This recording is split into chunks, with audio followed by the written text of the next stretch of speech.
歡迎嚟到 Huge Talk 小人物大故事。今日我哋嘅主題係打機打到變千萬富翁，日日收租。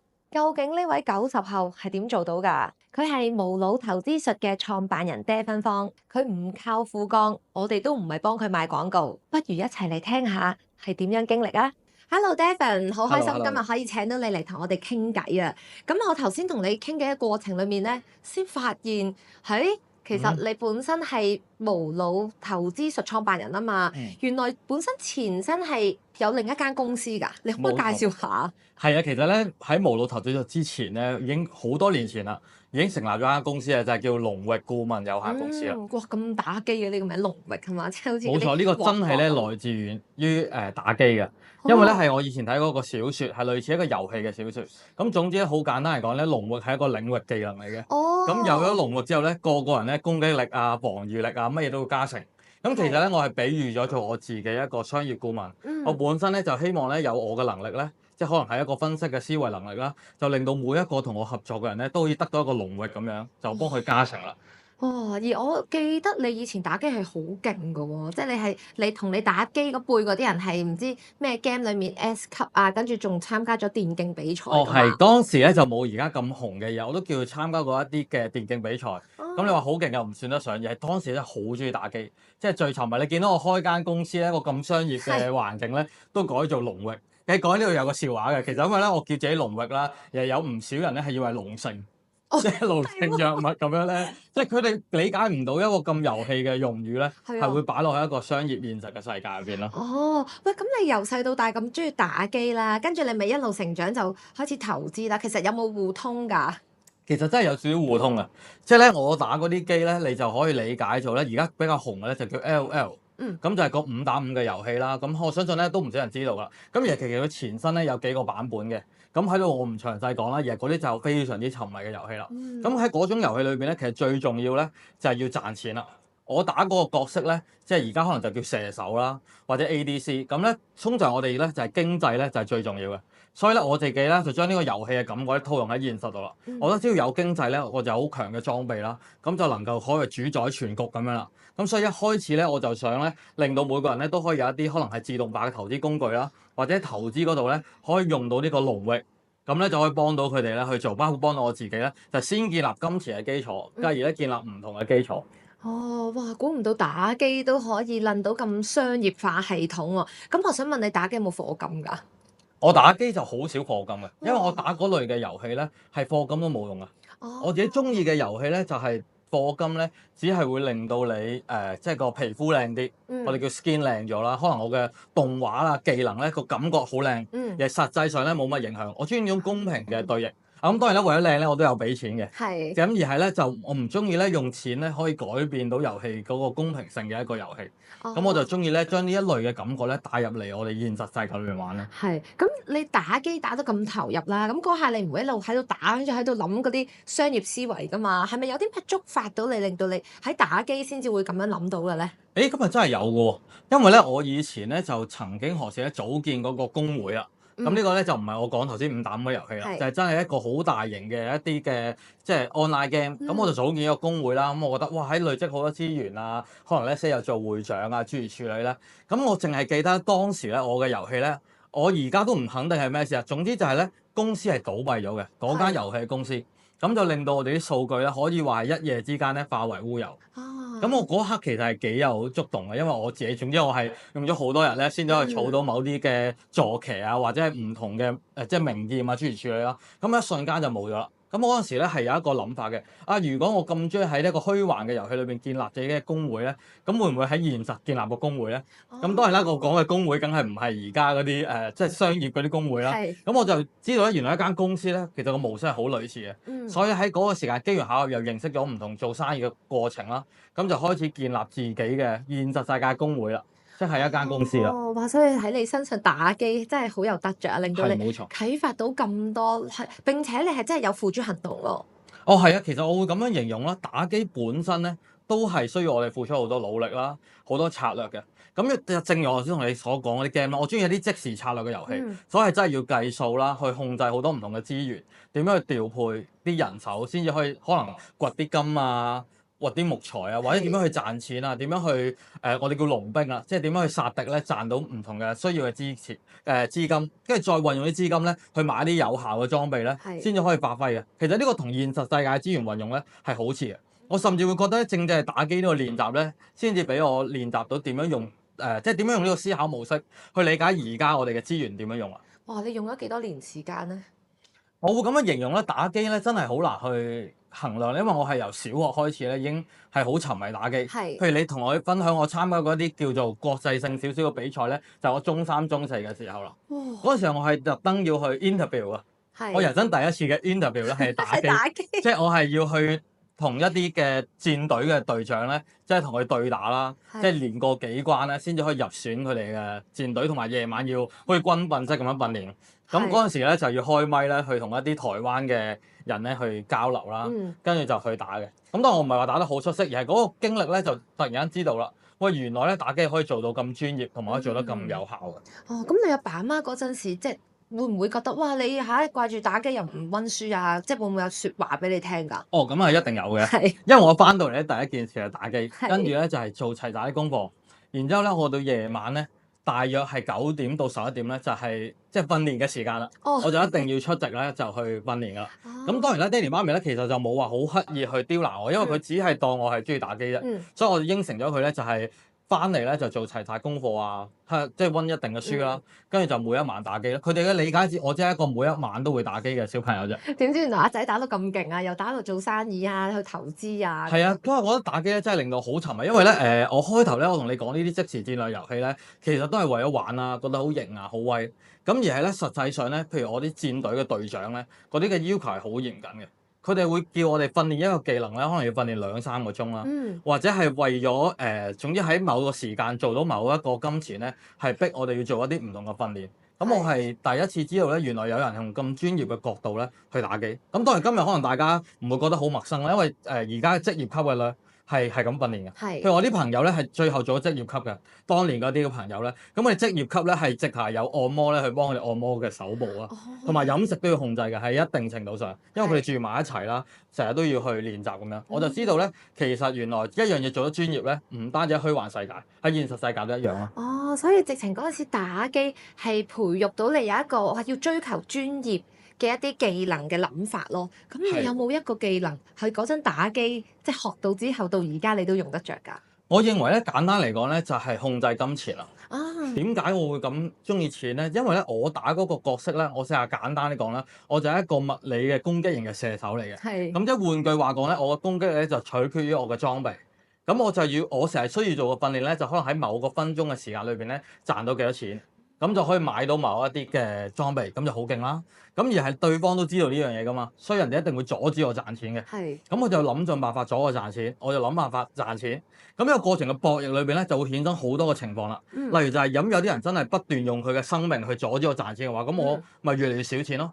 咁我喺好少錢點樣買一啲性價比最高嘅攻擊力嘅裝備咧，去打嚟緊落嚟嘅遊戲啦。咁就又練到一啲叫咩受錯嘅心啦，同埋點樣計算咧？點樣用最少嘅錢達到最好嘅效果？更加重要嘅就係要好多個 Plan A、Plan B、Plan C、Plan D 啦。因為我哋唔知道嗰個戰役係點嘅，每個人都有唔同嘅反應啦。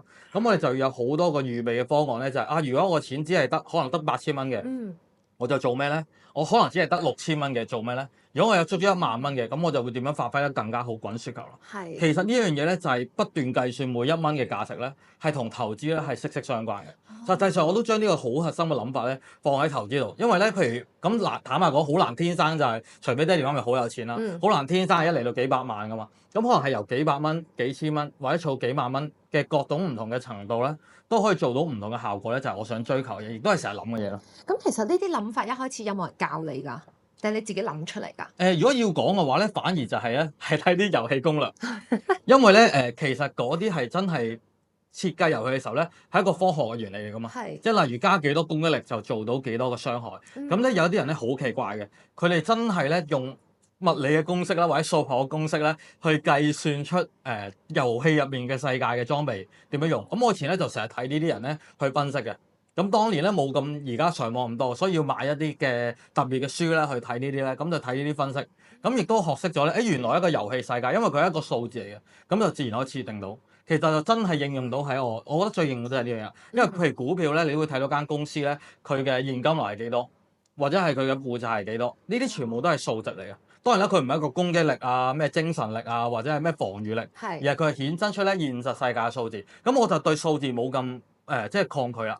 咁就好自然咧會願意去分析啦。咁就造成咗好多後期嘅一啲嘅產品嘅變化。哇！真係估唔到咧，原來一個年輕人打機係可以培育到一個商業嘅思維啦，對數字嘅敏感啦，甚至係幫你鋪路去到你將來而家嘅投資啦，同埋你嘅事業上面，即係越應用得到喎。係啊，冇錯，因為咧，譬如咧，龍域咧，點解我會咁中意咧？其實我咪開頭話可以幫到唔同人咧，即係增加自己攻擊力嘅。咁就用咗投資嚟做一個切入點啦。係。而係近年咧係由 AI 嘅興起啦，佢係令到好多嘅技能咧越嚟越多。例如我哋可以幫到人哋咧，就一個唔識點樣用 coding 嘅人啦，即係唔識用自己打 coding 嘅人咧，就用中文啊或者英文咧都可以寫到自己嘅 app 啦。咁呢個就係 AI 功勞啦。係。咁而係個 AI 功勞咧，就係牽涉到我哋背後最核心嘅諗法啦。就係我想嗰樣嘢咧，係令到每一個人咧都有全能力嘅提升嘅。咁可能一開始就金錢嚟加強啦，後期咧就係唔同嘅生產力加強。咁就係由咧打機嗰邊咧慢慢演化。對於我嚟講咧，而家做生意咧就好似係打機咁樣啦。即係我就係努力儲更多嘅裝備啦，而且我啲裝備咧係可以即係 share 俾我啲朋友嘅，可以 share 俾我啲拍檔嘅，就一齊去增加個攻擊力啦。哦，幾好喎！你真係將打機啦、同做生意啦、同投資咧化成同一樣嘢，咁你做緊嘅時候咪好開心咯。係啊，所以咧我自己咧，其實喺做生意過程啦，難免我都聽到唔少人咧會講好低谷嘅。咁我哋都好習以為常啦。有突然間我諗可能喺我中段後期發現嘅，就係我嘅低谷同人哋嘅低谷係有啲唔同。佢哋真係好唔開心，而我嘅唔開心咧，我嘅感覺就好似輸咗咁啊，即係好似打一場機輸咗。我只係會諗咧，下一次點贏咧？即係點樣可以贏翻？因為打機係經常性輸或者經常性贏，呢樣嘢係一個好普通嘅事件啦。咁所以喺生意嘅挫敗咧，我好少理解成為我人生一個挫敗，因為我一直都覺得其實呢個遊戲嚟嘅，好好玩。咁我哋今次我哋打唔贏嘅嗰隻魔怪咁樣啦，即係輸咗個戰役，咁咪即係話我啲裝備做得唔好咯，我啲策略唔好咯。咁我就會諗下點樣可以提高我嘅裝備啦，點樣提高個策略，下次再挑戰呢個 boss。咁我覺得呢個咧就係呢個心態咧係好有用啊！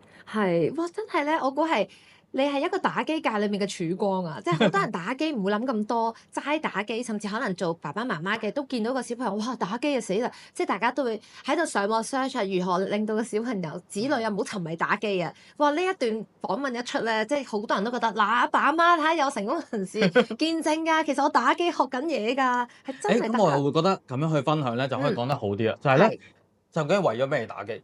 如果純粹即係為咗逃避而打機咧，的而且確我覺得帶嚟嘅正面幫助咧係少啲嘅。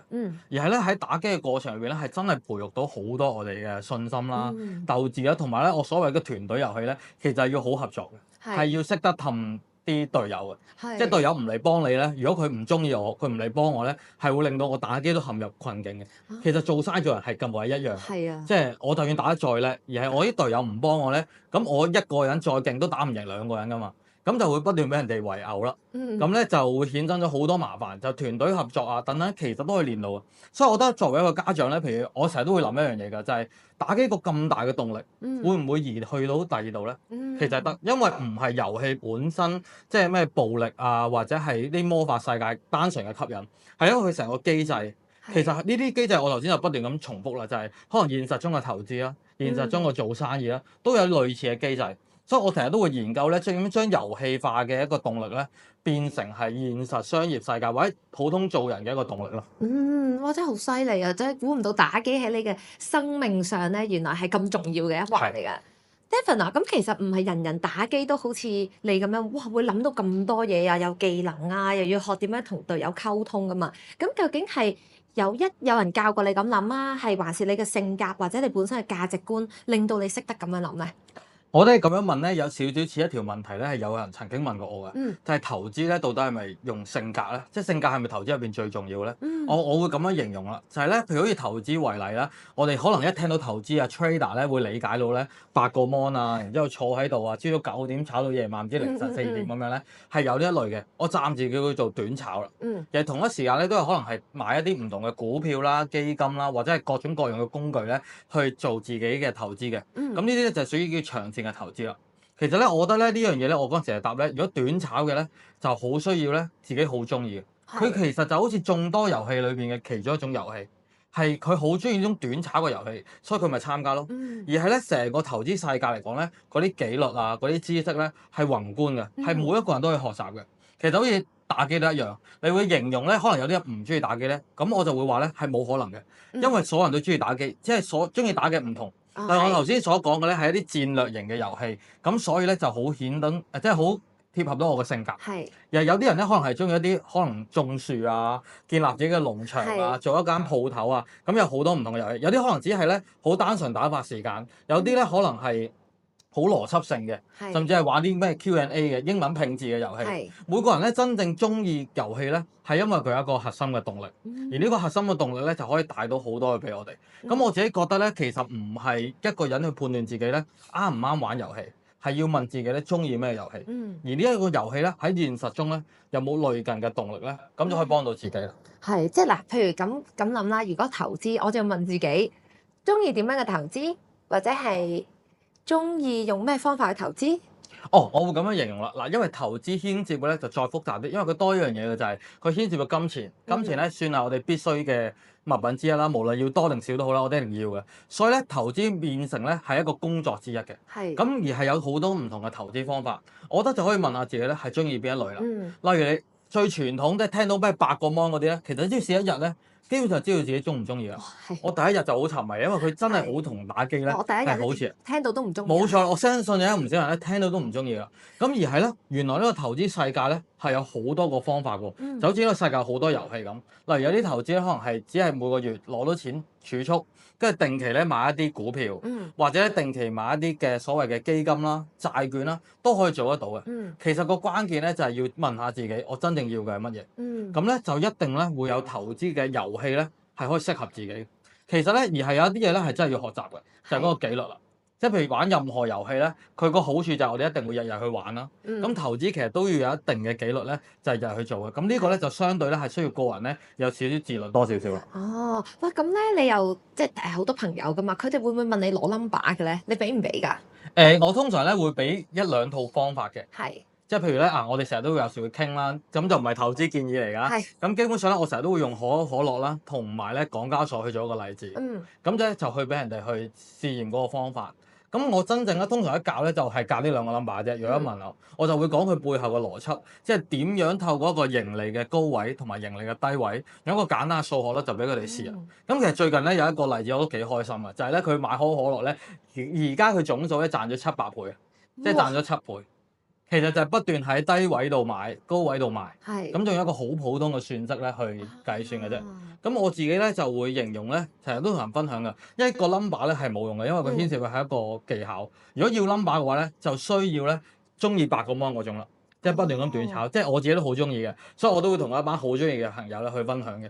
咁而係我就要試一試啊！如果佢對呢一種8個 mon 炒8個鐘咧係冇乜興趣嘅話咧，咁我通常就唔會再分享呢一類啦。我覺得唔同嘅遊戲適合唔同嘅人，唔需要勉強自己，因為我哋中意投資某程度上咧，佢同遊戲有一個唔同嘅咧，就係佢結果都好重要。遊戲輸咗咧，我都贏咗個經驗；而係咧投資輸咗咧，都贏到個經驗嘅，而係嗰個人咧就未必好開心啦。所以我就希望咧可以揾到一個屬於自己適合嘅方法去做投資。咁如果真係一個打開機嘅人，哇，佢有零經驗投資喎，即係聽完你分享之後，佢都覺得哇自己好似有啲希望喎，咁啊想開始投資。咁其實佢即係頭嗰個 step 要做啲乜嘢好咧？好啊！如果佢真係打開機咧，我會建議咧，佢係真係要問下自己有幾認真打機。即係我反而覺得呢個問題咧可以切入到，就係咦原來我當日打機咧真係好 hea 咁打。例如曾經何時啟蒙我幾位人啦，即係喺投資唔係即係喺遊戲裏邊啟蒙我嘅咧，我睇到佢哋嘅專業性咧係真係同我而家識嘅一啲專業嘅級別嘅 trader 咧係冇分別嘅，因為佢哋真係計算每一個裝備嘅技能衍生出嚟嘅唔同嘅效果，唔同嘅加成有好多數學。佢都會衍生出嚟，咁我哋就要問下自己，打機有冇咁認真先？我調翻轉，反而我建議咧，你試下認真啲打機先，即係知道或者我所謂認真打機唔係打得好好，係要了解下啲打得最好嘅人咧，佢係點樣諗呢個遊戲嘅，因為呢個好熟悉㗎嘛。咁就突然間意識到咧，原來咧我喺投資世界咧都有一班人係諗得咁好嘅。咁我自己因為有打機嘅經驗，我就知道啦。咁我唔需要一嚟到就玩職業級㗎嘛，我一嚟到可能玩新手級嘅。新手級如果要打機應該點樣做咧？哦例如應該要安全啲嘅，應該要保護自己啲資產多啲嘅。嗯咁可能係用慢少少嘅累積方法，而唔好冒險嘅，因為我新手嘅技能同埋反應唔夠，咁咧就可以直接知道咧自己喺新手村應該做啲咩啦。嗯咁又喺新手村一旦建立咗成果咧，就好似打機咁啦，慢慢擴充自己去到一啲高級少少嘅場地，同埋就了解高節嘅級。我覺得而家喺投資界啦，或者係都唔淨係投資界，最尷尬嘅位置咧就係我哋太多嘅資訊，而呢啲資訊咧唔係你，而係可能佢係有一個頂級嘅高手分享嘅，咁有啲咧係中手嘅分享嚟嘅。咁對於個新手嚟講咧，反而即使佢有幸聽到啲最高級嘅人士嘅分享咧，係害咗佢嘅。係即係好似打機咁，我一嚟就講即係唔知大家知唔知有個好出名叫 Faker 喺 LL，總之係個最出色嘅玩家之一啦。如果 Faker 親自教我咧，我都係冇乜用啊，因為佢識太多個技能啦，係佢運用每一下咧都用到好刁鑽，我根本就係連一個技法咧都學唔識，反而可能係有一個比我優秀少少嘅教我點樣提升自己先咧，就更加好。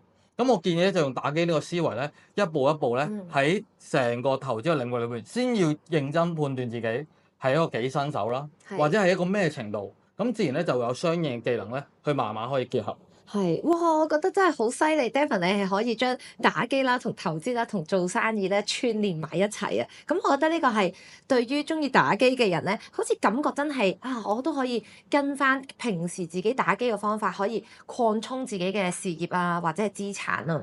係啊，其實我覺得呢個思維方式咧，唔單止係打機，其實就係將興趣變成工作。即係細個咧，我知道有啲人咧好憎一句嘅，就係咧話將咩工作變成你嘅興趣。好多人就話我工作為咗錢㗎啦嘛，有冇人變成興趣咧？我對此咧係覺得否定嘅。因為咧咩叫興趣咧？就係我哋喺個過程裏邊有好多俾到我哋一個動力啦，或者喜悅嘅感覺。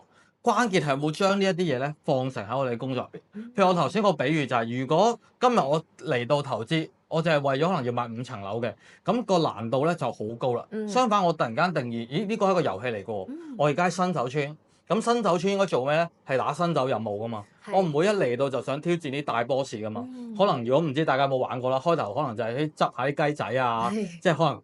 一啲好普通嘅遊戲，就可能做啲小任務先，跟住繼而慢慢做。咁我就會諗啦，投資有咩小任務咧？譬如最簡單，每個月儲，每一日儲20蚊。呢一類嘅小任務，將佢變成遊戲化。其實咧，市面上有好多呢一類嘅遊戲咧，係俾我哋嘅。可能係一個表啦，佢入邊有20蚊、100蚊、50蚊、5蚊。咁你就要為咗填滿佢咧，就可能入咗100蚊，就交叉過100嘅。入一個50蚊就交叉50嘅。係啦，咁咧慢慢咧就可以建立到自己對錢嘅觸覺。咁當然啦，呢一種就屬於比較新手啲嘅，可能適合咧啲小朋友嘅。咁而喺遊戲世界咧，我覺得可以俾到一個好大嘅位，就係我哋喺嗰個位置都係新手嚟，有可能活到30歲咧，都係一個新手嚟。呢個冇一個貶義同埋褒義嘅，因為咁就可以正視到我自己啦。原來我喺投資嘅世界講都係新手，咁我就真係要用一啲咁簡單嘅建立我對金錢嘅喜好啦，喺儲錢裏邊開始有少少興奮啦。跟住咧，先至去為嘢一嚟到睇年報，仲要係一堆嘅數值，係覺得好絕望啊嘛，所以咪要想聽 number 咯。而係儲錢可能做20蚊、10蚊，先唔好諗點解，因為喺新手村做嘅所有任務都唔知點解，後期嘅先至係好高級噶嘛。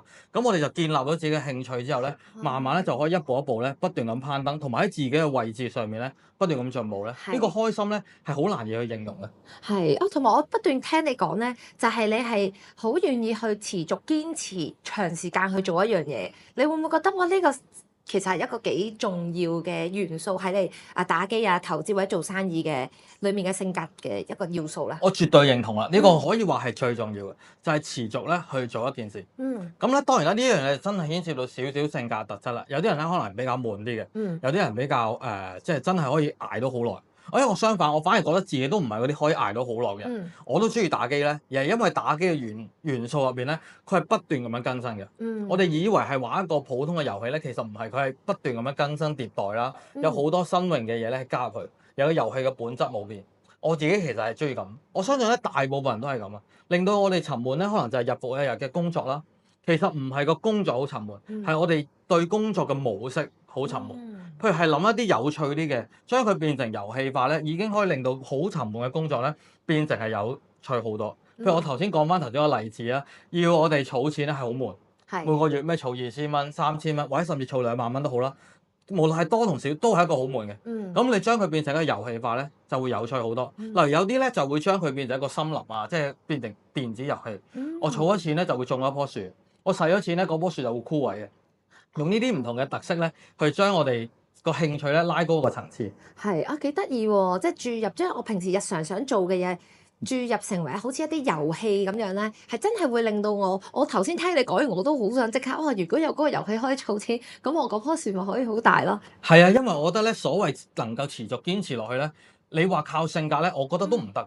嗯，因為冇一個人嘅性格咧係咁違反人性，我會認為，係而係中意玩樂咧係人嘅天性嚟嘅。啊，咁我哋只係需要咧點樣拿捏嗰個平衡。嗯其實大部分咧，我會用3個字嚟講就係成就感啦。係點解人會灰心咧？例如我最近年咧係學緊英文，嗯呢一個咧係我最絕望嘅遊戲之一，嗯因為我喺小學嘅時候咧英文係比較差啲嘅。係咁咧勉強升到一間英文中學咧，當其時英文課對我嚟講係噩夢嚟，因為我大部分字都唔識。嗯我仲好記得咧，我當時咧為咗考試成績好啲咧，我係每一本書都買咗個中文版，嗯所以我其他成績係唔錯嘅。因為譬如我數學啊，可能係即係科學啊，或者係啲即係啲世界歷史咧，嗯我都唔錯嘅。前提係要佢係中文版。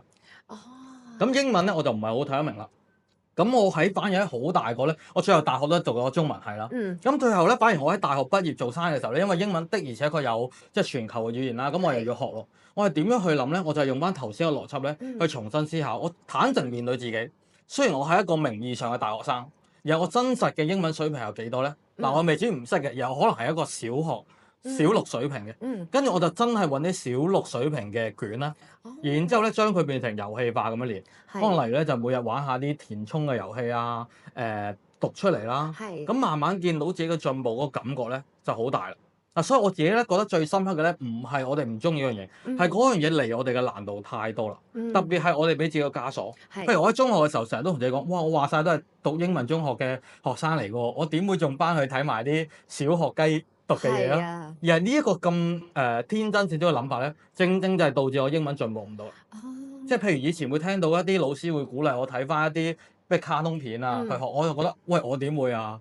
我睇啲朋友睇南華早報啊係，又睇咩好講真係好高級英文，我都要學。而係每一次望到嗰一頁咧，已經想放低啦。嗯咁相反，我反而真係由啲好低級嘅英語咧，嗯開始慢慢去到，我就覺得最近年咧英文係自信咗好多。我唔敢話好咗好多，而係我夠膽去外國人嘅社會去好自然咁去傾偈啦。哦咁我就覺得，呢個進步咧，正正就係我反而喺遊戲去到生意，再教翻我咧，原來英文都可以用咁嘅角度咧去睇啊。哇！即係好多，其實好多元素依家咁諗都可以變晒做遊戲嘅形式，令係我增加嗰個興趣啦、持續啦同埋個意欲咯。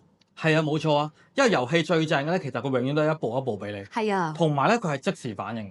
我哋做咗一個再愚蠢嘅行為咧，都會賺嘅。例如即係單純登入，哇！係啊咁話好叻啊，有攞獎啊即刻俾啲獎勵啦。咁我打輸咗咧都會有獎勵噶嘛，贏咗有獎勵。其實個關鍵唔單止係獎勵，係一個即時嘅回饋。係好多時候我哋望到一個回饋咧，自然個動力咧就會大咗。呢樣嘢咧，我係應用晒去投資啦，去到理財啊，做生意度嘅。佢啲投資咁啦，我覺得最大嘅問題咧就係我哋將個目標定得好遠啊。嗯譬如我假設原來我係買層樓嘅，呢個係唔少香港人嘅一個諗法啦。嗯嗱咁咧就成個過程都係絕望啦，嗯因為由買到去到買，即係由買唔到去到買到嘅過程裏邊咧，可能我要用10年時間，咁即係頭嗰10年都係做唔到。嗯咁而係如果我將呢個可能係要首期100萬，我簡化咁講啦，即係未必要咁多錢嘅。咁而100萬咧，我將佢碎拆成唔同嘅目標，嗯並且每個目標都係一個唔同嘅 task，咁樣做咧就有效好多啦。係咁你例如咧，我可能就係透過一啲唔同嘅工具，可能學識咩叫基金啦，嗯學識咩叫債券，繼而學識咩叫股票。嗯學識股票之後咧，就開始再分析一啲叫市盈率啊，諸如此類嘅數據。咁慢慢一步一步進步，咁就會知道咧自己真正中意嘅係咩。咁咧成個過程咧就相反喎。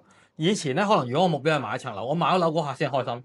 當然啦，極端啲嚟講咧，可能買到都唔開心啊，因為太多嘅痛苦啦。而係我其實係第一年頭嗰半年，甚至係頭嗰1個月咧，我都感受到嗰種成功感咧。呢個咧係我覺得最重要。嗯甚至我負面啲咁講啊，最後都達唔到自己嘅目標咧。如果個過程都係咁開心嘅話咧，我覺得個人就會好唔同。哇！真係好犀利，就係你係真係將打機呢個方式咧，可以不斷咁樣去融入唔同嘅生活嘅方法。我即刻喺度諗究竟我自己而家生活裡面自己嘅目標咧，點樣可以再拆件、再拆細啲啊？